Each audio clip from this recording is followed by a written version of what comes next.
Hey YouTubers, it's Robert, and in this video I'm going to show you how I cut, finished, and installed this butcher block countertop to go on these laundry room cabinets. So let's jump right into it.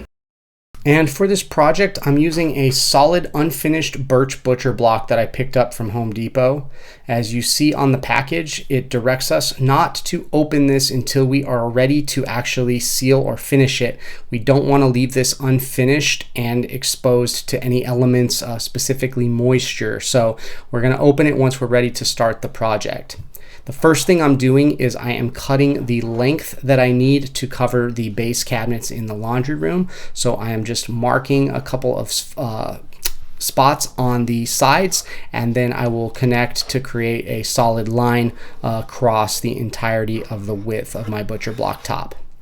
And using a very makeshift saw guide and the pencil mark, I run my saw down for my single butcher block top. This is not a fancy or professional way to make this cut, but it was something that I could do very quickly with what I had on hand.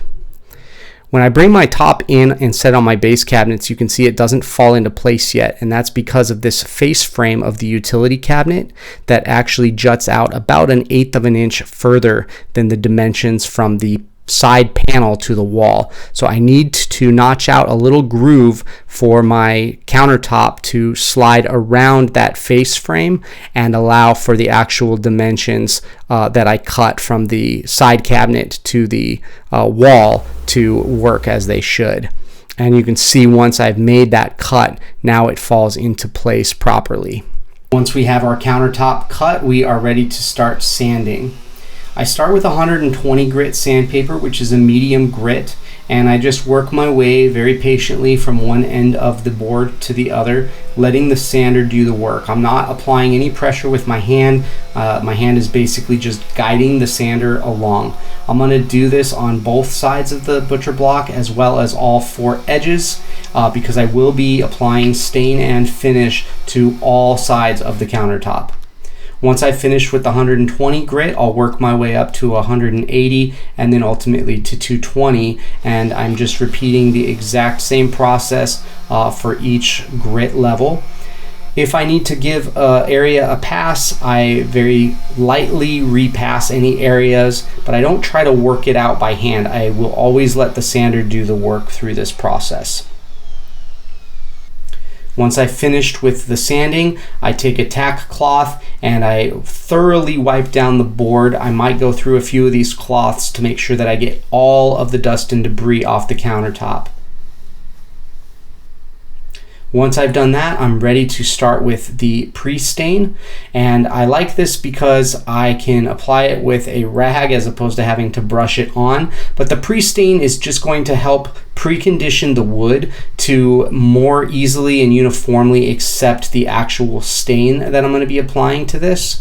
And you can see even with just the pre-stain, the natural color of the wood versus the color once we get it wet is pretty dramatic. So even if you're not planning to stain the countertop and you're just going to go with purely a natural finish on it, you can be confident that you will get some color out of your countertop. It's not going to be that really light blonde color once you actually apply a finish to it. However, I do want to really try to maximize how much of the gold color that I get, so I use this Poly Shades stain and finish in one that I brush on, as you can see here. And this, I'm not usually a huge fan of finishes that I have to brush on. I love wipe-on products, but that's what this calls for, so I just very lightly work it across. And the reason I don't like having to brush on finishes is because I don't think I'm very good at brushing finishes on. But I try to really be patient here and just trust the process, knowing that I'm going to be putting a couple coats of this on, and it's supposed to look progressively better as we put on additional coats, sanding between. So I didn't panic with the first process, but I did try to make sure that I was putting it on very evenly. So taking my time, working my way from one end of the board to the next, and you can see that there's already just a beautiful color that's starting to really showcase here. Now after that first coat, you'll notice that there is a lot of inconsistency across the surface of the wood, and as the light hits it, you can see it's very blotchy at this point. This is not a concern. This is to be expected after one coat, and after I sand this and apply my next coat, we're going to see that that goes away. So don't panic if that first coat looks blotchy. I take a 220 grit and I sand all of the surface once more, again letting the sander do the work. I'm not trying to really sand this thing down, I'm just trying to smooth it out, and then I'm going to use the tack cloth all over again to get the debris off for my second coat. With my second coat, you can now start to see that the color gets even deeper, even richer, and my finish is going to be much smoother this time around. Really starting to look good at this point. Now you will notice I'm not being near as meticulous with the ends of this countertop as I am with the top, and that's because this end here is going to be up against the block wall. It will not be seen, so I'm not as concerned about the stain drip going down the side of those ends. If you were using this where any of your edges were exposed, you'd certainly want to give that a little bit more consideration. Once I've finished with all of that, I'm using a steel wool to give it my final sanding and just smooth my top out. It's starting to feel extremely smooth at this point. Really pleased with how it's turned out, but I am going to finish with the steel wool, one more pass with the tack cloth, and then I will use a wipe-on polyurethane for my final coat of finish. And I'm doing that because I'm happy with the coloration at this point, and the wipe-on poly is just going to give it that last really smooth coat of finish after I've done that final pass with the steel wool. And I don't think I mentioned it earlier, but the color of the poly shades that I used is the Satin Classic Oak. So if you were curious how I achieved this specific color, that's the finish that I used. And if you're liking how this is turning out, if you would be so kind as to hit that thumbs up button, that would be a huge help for me. Really appreciate it. With my finish complete, I am ready to set my countertop in place for its final installation. Now I did a good job making sure that I installed my cabinets level, so I don't have too much to worry about leveling my countertop to compensate for unlevel cabinets. But I do use some shims between the cabinet brackets and my countertop to make sure that when I secure my countertop to the cabinet, I have something that takes up the space so that the screw doesn't pull my corner bracket all the way up and out of place.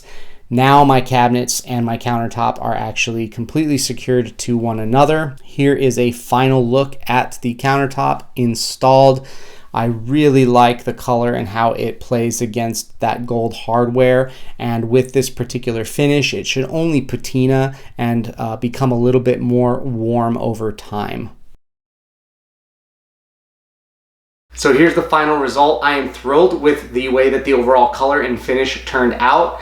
I really spent some time trying to decide exactly how I was going to stain and finish this product to achieve the color that I was shooting for. I really wanted something that would kind of pick up the gold tones of the hardware. And I was also concerned that because I'm using this in a laundry room, I didn't want to go with my typical favorite finish of tung oil, because both I didn't want to have to worry about the maintenance of reapplying tung oil in the future, but even more so I was concerned about any potential of that oil transferring onto clothes if I use this as a little bit of a clothes folding station. And one of the most delicate parts of this, other than making the cuts correctly, was when applying the finish, exercising a lot of patience. I usually like to use wipe-on finish products, and so brushing it on, I had to both trust the process between finishes. As you could see, that first finish was pretty splotchy. My second finish looked much better, and the time in between allowing the finish to properly cure before moving on to the next finish and sanding in between the way that I did really helped to achieve a very nice smooth finish on this countertop that I'm very pleased with. If you found this video helpful, the biggest thing you could do for me is to just hit that thumbs up button real quick. If you have any questions, you can leave those down in the comments below. And if you'd like to see other videos from me in the future, be sure to hit the subscribe button. Again, my name's Robert, and I'm here to help with all your home needs. So until next time, happy remodeling and have a great day.